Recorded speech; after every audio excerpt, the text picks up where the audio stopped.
Hello everyone, welcome to my channel. তোমরা সবাই কেমন আছো? আশা করি সবাই খুব ভালো আছো আর আমিও ভালো আছি।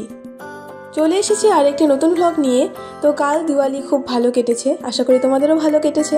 তো কাল দিওয়ালি কাটানোর পর আজ সকাল সকাল বেরিয়ে পড়ছি ঘুরতে যাওয়ার জন্য। তো চলো তোমরা সম্পূর্ণ ব্লগটি দেখতে থাকো, আশা করি তোমাদেরও ভালো লাগবে। আর আজকে আমরা কোথায় ঘুরতে যাচ্ছি তোমাদের একটু পর বলছি। বেরোতে বেরোতে অনেকটাই লেট হয়ে গেছে। বেরোনোর কথা ছিল সকাল 8টার দিকে, কিন্তু বেরোতে বেরোতে প্রায় 10:30 বেজে গিয়েছে। তো অনেকটাই লেট হয়ে গেল। আসলে কোথাও যাওয়ার আগে যা হয় আর কি। আর তাছাড়া আমরা 5 জন যাচ্ছি, তো 5 জনের বেরোতে বেরোতে একটু লেট হয়ে যায়, রেডি হতে যা হয় আর কি লেট। যাই হোক, ফাইনালি আমরা বেরিয়ে পড়েছি। আমরা এখন বর্তমানে যে ন্যাশনাল হাইওয়েটা দিয়ে যাচ্ছি এটাকে বলা হয় দ্বারিকা এক্সপ্রেসওয়ে। এটা প্রায় 29 কিলোমিটার লম্বা একটি রাস্তা, যেটি দিল্লি এবং গুরগাঁওকে কানেক্ট করে রেখেছে। এটি সাধারণত দিল্লি এবং গুরগাঁওয়ের মতো দুটো বড় বড় সিটির ট্রাফিক কনজেশন কমানোর জন্য এই রোডটি তৈরি করা হয়েছে। এরপর খুব খিদে পেয়ে গেছে, তার জন্য ঢুকে পড়লাম একটি ধাবাতে। আর সেখানে গিয়ে অর্ডার দেওয়া হয়েছে গোলগাপ্পা, আলু পরাঠা উইথ বাটার, দই বাল্লাভা, ছোলে ভাটোরে, এইসব দিয়ে সকালের ব্রেকফাস্টটা সেরে নিলাম। যেহেতু সকাল সকাল বেরোনো হয়েছে তাই সকলের খিদে পেয়ে গেছিলো, তাই ধাবাতে ঢোকা হলো। এরপর ধাবা থেকে খাওয়া দাওয়া শেষ করার পর আবার বেরিয়ে পড়লাম আমাদের আজকের ডেস্টিনেশন যাওয়ার জন্য। তো এবারে তোমাদের বলেই দেই যে আজকে আমাদের ফাইনাল ডেস্টিনেশন কোথায় এবং কোথায় যাওয়ার জন্য সকাল সকাল বেরোনো হয়েছে। তো আজকে আমাদের ফাইনাল ডেস্টিনেশন হলো, যেখানে আমরা ঘুরতে যাচ্ছি সেটা হলো হরিদ্বার। হরিদ্বার যাওয়ার জন্যই সকাল সকাল বেরিয়ে পড়েছি। আর অলরেডি আমরা হরিদ্বারের কাছাকাছি পৌঁছেও গিয়েছি। তোমরা দেখতেই পাচ্ছ সামনে পাহাড় দেখা যাচ্ছে এবং অলরেডি হরিদ্বার পাওয়াই যাচ্ছে। তোমরা বুঝতেই পারছো আমরা কিন্তু প্রায় পৌঁছেই গেছি, কিছুক্ষণের মধ্যে হরিদ্বারে দেখা হচ্ছে। তো আমরা পৌঁছে গিয়েছি হরিদ্বার। তো এখানে গাড়িটা পার্কিং করার জন্য এখানে দাঁড়ানো হয়েছে। তো এরপর আমরা আস্তে আস্তে হরিদ্বার যে মন্দির এবং নদী যে আছে গঙ্গা নদী, তো তার দিকে এগিয়ে যাচ্ছি। তো হরিদ্বারে কিন্তু অনেক দূর দূর থেকে অনেক মানুষ আসে তীর্থ করার জন্য। খুবই একটা সুন্দর জায়গা এবং এখানে এলে খুবই শান্তি পেয়েছি। তো আমরা কিন্তু অলরেডি পৌঁছে গেছি। সামনে তোমরা দেখতেই পাচ্ছ গেট হরিদ্বারের, এবং হরিদ্বারের সামনে এরকম মন্দিরের সামনে এরকম অনেক দোকান পাওয়া যায়, যেখানে অনেক জিনিস যেগুলো পুজোর কাজে লাগে এরকম জিনিস পাওয়া যায়। তো তোমরা দেখতেই পাচ্ছ ভিউজটা কত সুন্দর, একদম খুবই স্পিরিচুয়াল। গেলে তোমরাও বুঝতে পারবে। দেখো গঙ্গা নদীর স্রোতটা দেখো, শুধুমাত্র কতটা স্রোত, এবং নদীর জলগুলো একদম ঠান্ডা ছিল আর নদীর জলগুলো একদম পরিষ্কার, খুবই সুন্দর। জলের কালারটা তোমরা একবার দেখো, একটু সবুজ সবুজ কালার এবং খুবই পরিষ্কার জলটা, এবং খুবই স্রোত, ঠান্ডা, খুবই সুন্দর লাগছে। যাই হোক, এসে খুবই ভালো লাগছে। আর দেখো পাহাড়ের উপর একটা মন্দির দেখতে পাচ্ছ, ওটাও একটা মন্দির। তো আমরা এসে প্রথমে আমাদের গঙ্গা স্নানটা সেরে নিলাম, যেটা হরিদ্বারে আসার আমাদের মেইন উদ্দেশ্য ছিল এবং সবারই থাকে। আর সাথে গঙ্গা জলও নিয়ে নিলাম বাড়ির জন্য। এরপর আমরা গঙ্গা স্নান করার পর আমরা যাচ্ছি সামনের দিকে এগিয়ে। গঙ্গা আরতি শুরু হবে সন্ধ্যের সময়, তার জন্য আগে গিয়ে বসতে হয়, না হলে পরে জায়গা পাওয়া যায় না। তো তার জন্য আমরা আগেই যাচ্ছি, গিয়ে বসে পড়ব, যাতে সন্ধ্যা আরতিটা আমরা খুব সুন্দরভাবে উপভোগ করতে পারি। হরিদ্বারে এসে গঙ্গা স্নান করার পর এরকম গঙ্গা আরতি দেখার জন্য অপেক্ষা করার যে মুহূর্তটা এবং সেই সময় যে অনুভূতিটা সত্যি খুব অসাধারণ, খুব সুন্দর। তারপর একটু চা খেয়ে নিলাম। তারপর দেখো আকাশে অলরেডি বিকেল পড়ে গেছে, একটু পরে সন্ধে হয়ে যাবে আর গঙ্গা আরতি শুরু হয়ে যাবে। তো সবাই দেখো বসে পড়েছে। এরপর গঙ্গা মন্দির থেকে একটা ঠাকুর আনা হয়, এই মন্দিরটায় সামনে যে মন্দিরগুলো তোমরা দেখতে পাচ্ছ সেখানে আনা হয়, এবং তারপর পুজো করার পর সন্ধ্যের সময় গঙ্গা আরতি শুরু হয়। গঙ্গা আরতি দেখার জন্য যে অধীর আগ্রহে বসে থাকার যে অনুভূতিটা সত্যি অসাধারণ, খুবই অমায়িক একটা ব্যাপার। হরিদ্বার এই স্থানটির পবিত্রতা কিন্তু অনেক অনেক গভীর, যেটাকে হিন্দুদের 7টি পবিত্রতম স্থানের মধ্যে একটি হিসেবে বিবেচনা করা হয়। বলা হয় যে সমুদ্র মন্থনের সময় অমৃতের 4টি বিন্দুর মধ্যে একটি বিন্দু এসে এই হরিদ্বারে পড়ে এবং তখন থেকেই এই স্থানটির নাম হয় হরিদ্বার বা হরি কি পৌরি।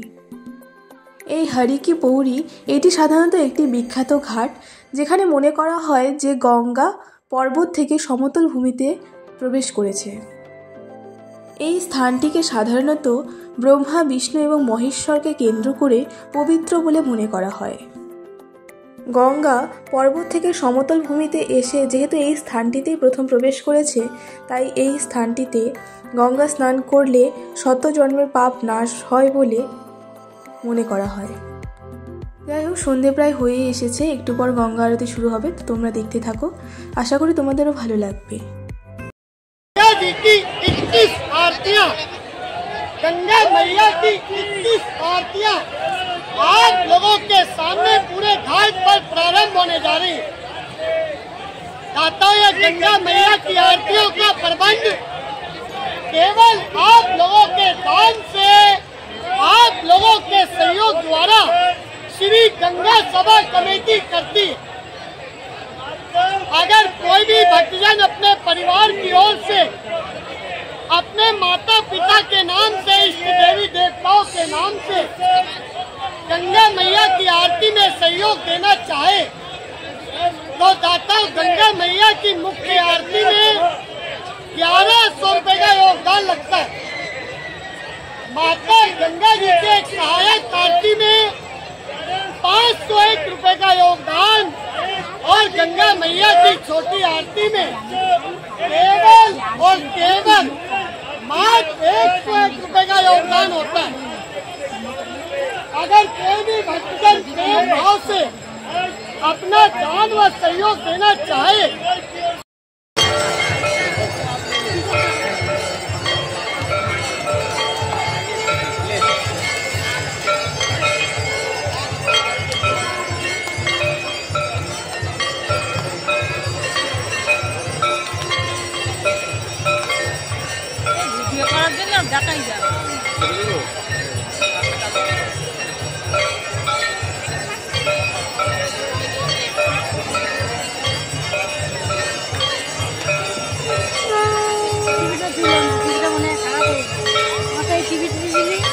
सब जगह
গঙ্গা আরতি শেষ করার পর ঘাট থেকে উঠে এসেছি মন্দির দর্শনের জন্য।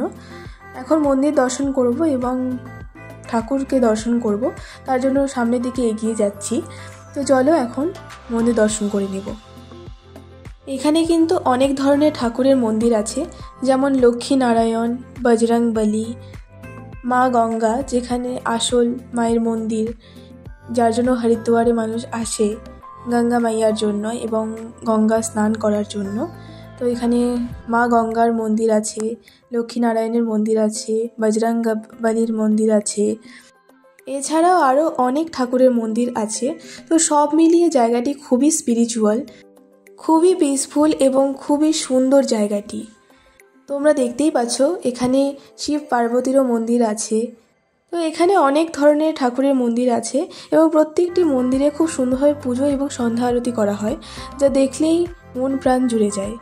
আর এই মন্দিরটি হলো আসল মা গঙ্গার মন্দির।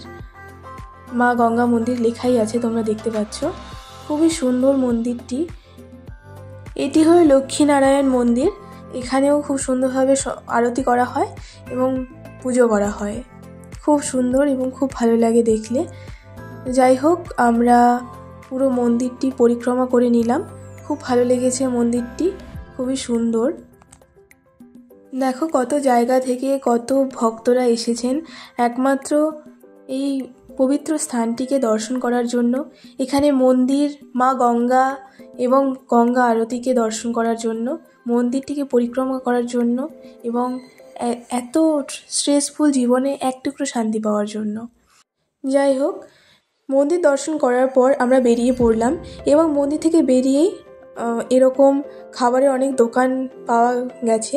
তো যাই হোক, খুব খিদে পেয়ে গেছিলো, তার জন্য একটা দোকানে ঢুকে পড়লাম এবং সন্ধ্যের টিফিনটা এই দোকানেই সেরে নিব। তো তার জন্য সন্ধ্যের টিফিনে নিয়েছিলাম ছোলে ভাটোরে, এছাড়া কচুরি টাইপস একটা কিছু। যাই হোক, সব মিলিয়ে ভালো ছিল। কচুরিটাও ভালো ছিল, ছোলে ভাটোরেটাও ভালো ছিল এবং সন্ধ্যের টিফিনটাও খুব ভালোভাবে হয়েছিল। এরপর টিফিন করে বেরিয়ে পড়লাম। তো আজকের রাতের জন্য আমরা হরিদ্বার থেকে বেরিয়ে যাব এবং হরিদ্বারের আশেপাশে কোথায় থাকতে হবে। কাল সকালে উঠে আবার যেহেতু বেরোবো ঘুরতে, তো তার জন্য তাড়াতাড়ি বেরিয়ে পড়লাম, যেহেতু অনেকটা পথ আবার যেতে হবে। তো যাই হোক, দেখো রাতেও গঙ্গা কত সুন্দর লাগছে এবং দূরে যে লাইটগুলো সেগুলো যেন আরও সুন্দর করে তুলেছে। যেহেতু দিওয়ালি কিছুদিন আগেই গেছে, তার জন্য এখনও মানুষ বাজি ফাটাচ্ছে। আর দেখো গঙ্গার স্রোতটা দেখো কতটা গভীর। তো আজ সারাদিন খুবই ঘোরাঘুরি হয়েছে, তো তার জন্য খুবই টায়ার্ড। তো আজকের ভিডিওটি এতটুকুই। দেখা হচ্ছে নেক্সট ভিডিওতে। ততক্ষণ তোমরা সুস্থ থেকো, ভালো থেকো।